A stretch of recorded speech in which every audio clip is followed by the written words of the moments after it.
So I'm reading through Genesis every day in my daily reading plan. And as I'm going, I'm underlining things that stand out. I'm highlighting, I'm writing in the margins. Now, I have used this one-year Bible over and over again, so it already has notes from previous years, which is helpful, which is beneficial, but inevitably every single year that I go through this, I find new things, and I may write on the margin, devotional, or I might write message and highlight it in blue. And so I color code things, and I'm constantly looking for things. And this week, something caught my attention, and I had to run with it for a few hours.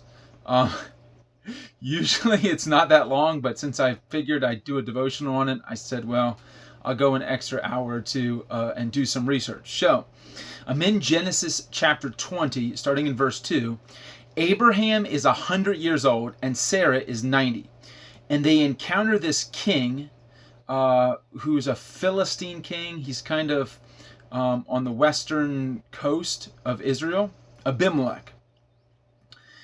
And when Abraham goes to the king's territory, he lies and says that Sarah is his sister rather than his wife because he's afraid of the people, that they might kill him and take Sarah to be, his wife, the king's wife anyway. So Sarah's 90 years old at this time. She's 90. And it says she was very beautiful. And at 90, the king wanted to take her as his wife. Now, that's a little confusing because I'm trying to think of some 90-year-olds today that I know, and the math is just not adding up in my mind as to how Abimelech is interested in taking Sarah to be one of his wives in his harem. Because back then, I guess Pharaoh, you look at David, Solomon, all of the kings basically married and took into their collection various women. So that was kind of the practice back then. So Sarah, do some research, right? Scripture tells us that Sarah lives to be 127 years old. So she's 90 out of 127. Now, if you also look in Scripture, you find out Abraham lives to be 175. Isaac, his son, lives to be 180. Abraham's father, Terah, lives to be 205. So the average age in this time period is approximately, 175 to 200. And Sarah dies a little young at 127. So if you just take just do a proportion on Sarah's age, the equivalency is I'm calculating about 50 years of age today. Now she's beyond childbearing years. 50 is about beyond childbearing years. She thinks it's very implausible when the Lord comes with two angels, says, hey, by next year you're going to be pregnant. She kind of laughs at that. This is just my math here, but I would say that Sarah's an equivalent of about a 50-year-old woman today. All right? Because if you live to be 180, then 90 is like half of your life. So half of your life, if you live to be 90 today, would be 45. I'm just saying she's 50 years of age. Now, are there some beautiful women who are 50 years of age? Yes. Now, the question becomes, how old was Abimelech? Now, I don't know how old he was. I'm just saying, let's say he's 50 years of age. So he's actually 50, but that would be the equivalency of a 50-year-old. And Sarah is double his age, but still, because people lived longer back then, physically, she's the equivalency of a 50-year-old as well, too. So there's no issue with the physical attraction there, okay? But I'm going further. So Genesis chapter 21, this is 2 years later, Abimelech comes and his commander, I think his name was Phicol, I didn't write it down, but come to Abraham to form a treaty. And they're also invited to come and celebrate the weaning of Abraham's promised son Isaac. So they form a treaty 2 years later, Genesis 21, right? Now, as I said, Abraham lives to be 175. When Abraham dies, Isaac was born when he was 100, so Isaac is 75, and Isaac had his 2 boys when he was 60. So the 2 boys, Jacob and Esau, are 15. Abraham dies at 175. Isaac is 75 years of age. Isaac's 2 boys, Jacob and Esau, are 15. That's in Genesis chapter 25, verse 7. Now, Genesis 25, 27 says the boys grew up. There's a significant period of time that takes place. And Genesis chapter 26 says we get to this place where there's a famine in the land. Now, here's what's so interesting.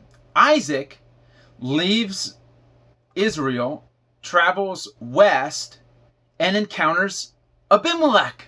Now, there's a lot of theories here. Well, there's only 2. Was this the same Abimelech that dealt with his father Abraham, or was this a new Abimelech? In Genesis chapter 26, verse 26, a treaty is made, just like his father, with Abimelech. And then we find out just a few short verses after that, that Esau is 40 years old at the time. So, remember, the boys grew up. Esau's now 40. That would make Isaac 100 years of age. And it's been 25 years since Abraham died. Now, Genesis chapter 27, verse 1 says that Isaac was 137 when he blessed Jacob. And he lives to be 180. That's Genesis 35, 28. So when we look at this treaty in Genesis 26, 26, which is virtually the same time, Esau is 40, Isaac is 100. It has been 98 years. 98 years since Abraham made the treaty with Abimelech. And at that time, Isaac was like 2 or 3 years of age. It's been 98 years. So how old was Abimelech?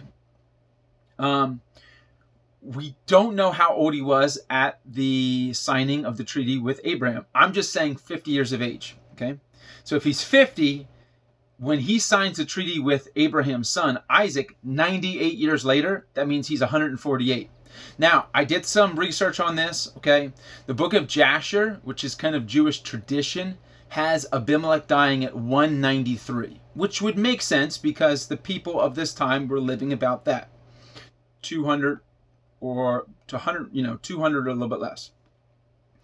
Which means that this guy could have been king and probably was well over 100 years. Maybe 120, maybe even 150 years. Can you imagine being a king for 150 years? It's amazing.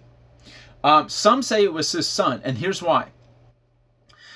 Abimelech, they've discovered, because they look back, they don't just look at biblical history, but they look at archaeology, and they look at the history of various cultures, pagan cultures of the day. And it's generally agreed upon that Abimelech was a title like the title in Egypt of Pharaoh. So you would say Pharaoh. We weren't talking about the same Pharaoh, it's just a title. And Abimelech was kind of a title. And I get that. And there is definitely some evidence for that, and I understand. But here's why I don't think it was I don't think it was his son. Because the name of the commander is the same. So when they go out to sign the peace treaty, 100 years different, the commander that goes with Abimelech is the same guy. He's the same name, Phicol. And since the commander's name is the same, I'm assuming that Abimelech's the same too. And what's the problem? All these other men lived to be 150 to 200 years of age. Jewish tradition said he was 193, Abimelech. He could be living about the same amount of time, 200 years. No issue there. Now, here's something else that stood out to me regarding dates, ages. Do you remember when Isaac was duped by Jacob, and he gave the birthright to Jacob instead of Esau, the firstborn? Jacob dressed up like his brother, wore his brother's clothes, put the brother's smell on him, his mom made him the soup that he likes, just like his brother, and they tricked him for the birthright. Now, what's really interesting is that we know Isaac was 137 at the time, and he couldn't see. I mean, he was kind of feeling his sense of smell, his voice. He was listening with his voice, and it didn't sound like Esau. It sounded like Jacob, but his sense of touch and smell and his sense of taste deceived him because he couldn't see. Now, here's what's so interesting. Isaac was so old, 137. He's like, my time is really short. I've got to bless my kids. I've got to pass on basically my inheritance to my boys, that birthright. And he does that at 137. However, Isaac lives another 43 years. 43 years. This guy is blind for, I don't know, 45 years of his life. Can you imagine? Like, I picture him laying in bed. He's kind of docile. He doesn't really get much exercise. He's older, you know what I mean? I just picture him like a 80 or 90-year-old today. That they realize that their time is kind of getting close. And they're slowing down physically. And because he lost his eyesight, I feel like he has other physical ailments. And yet, he lives on for another 43 years. How do you do that blind? How do you do that? 45 years of your life, and at that age, and it seems like he's already physically slowing down. So, that's another thing that caught my attention. I want to keep going, though. Here's some extra things that are not necessarily based on the Bible. Shem, the son of Noah, right? We've mentioned this before in a previous devotional. Outlives Abraham and dies. He outlives Abraham. Shem, born hundreds of years before Abraham, outlives Abraham. He dies in Isaac's 110th year and Jacob's 50th year. So when Isaac makes a treaty with Abimelech, Isaac is 100.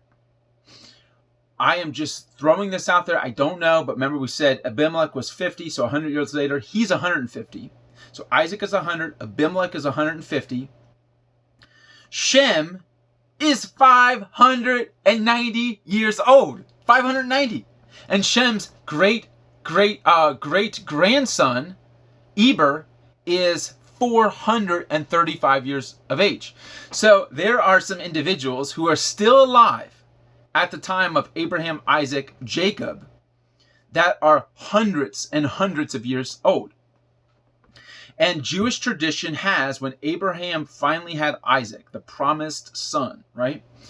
And at his celebration where he's weaned and, goes from infant to toddler, Jewish tradition has Shem and Shem's son, grandson, great-grandson, all coming to Isaac's festival party. And that's in Genesis chapter 21. Now, the names are not mentioned. I'm just saying Jewish tradition has them coming. And we know they were alive at that time. So it's really interesting that 100 years after the flood, something really begins to change. We don't know if it's genetic or environmental conditions that were favorable for long life begin to change. But the life expectancy and ages went from over 400 down to about 200. It was cut in half. And generally, some scholars believe that in the time of Peleg was the time of the Tower of Babel when the earth was divided. And that's the moment where, after about the first 100 years, do you remember Nimrod, Tower of Babel? And the earth is divided because there's multiple languages. God comes down, confuses the languages. He wants people to spread out over the earth. And that seems about the same time when the life expectancy, the ages of people begin to drop drastically. Now, here's what's so cool. Last three thoughts. Number one, the first 2,157 years of human history are covered by 3 men. Only 3. 2,157 years of human history. It's very easy to pass on historical accounts and get them down to where we have an accurate, it's not nearly as specific and as thorough as I would love, because I have so many questions when I read Genesis. But we have the basics, And we have 6,000 years of human history. And that's what the Bible basically says. The earth is not billions of years old, and it keeps vastly growing as evolutionists keep saying, well, we need more time to make the miraculous happen, where there was nothing, and then somehow nothing exploded and created everything, and then somehow no life, two living things came about, and then those living things found things to eat, and then those living things found a way to mate and produce more living things, and slowly, over billions of years, we have life. And that's absolutely crazy. I mean, you've got to have more faith to believe in that than you have to believe just in the historical account that we have, that God created everything. He did it 6,000 years ago, and all life is sustained by him. You can't even keep your heart beating. So life is not a product of chance. It's a product of design. And here's my last thought. Think about the wisdom. Now, technically, we think that man is getting smarter. And that's true to some degree, but evolution kind of teaches man was dumb, man was an ape, and now we are getting smarter, we're living longer, we're healthier than ever before. Like, we're progressing. Where the Bible actually teaches like we're degressing, and it's only been in the last 100 years maybe that humanity has had a slow uptick because of inventions, medicine, stuff like that.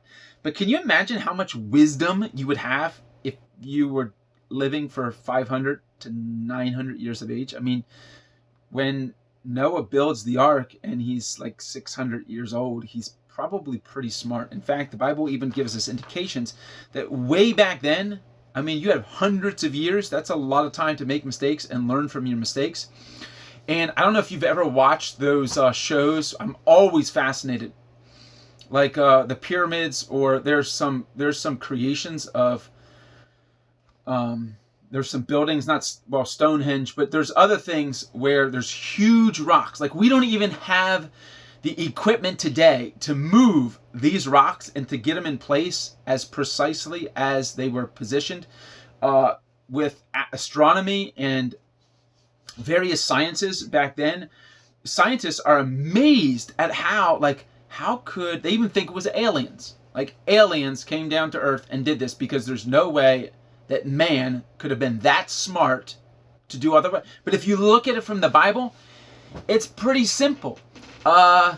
Pre-programmed from the hand of God. You live to be 900 years of age. Gives you a long time to really be able to figure out how to do things. So, I know that was a lot of numbers for today. You can go back, replay this, look up some for the passages I mentioned. Started in Genesis chapter 20, 21, 25, and 26. But I'm always curious. I like numbers.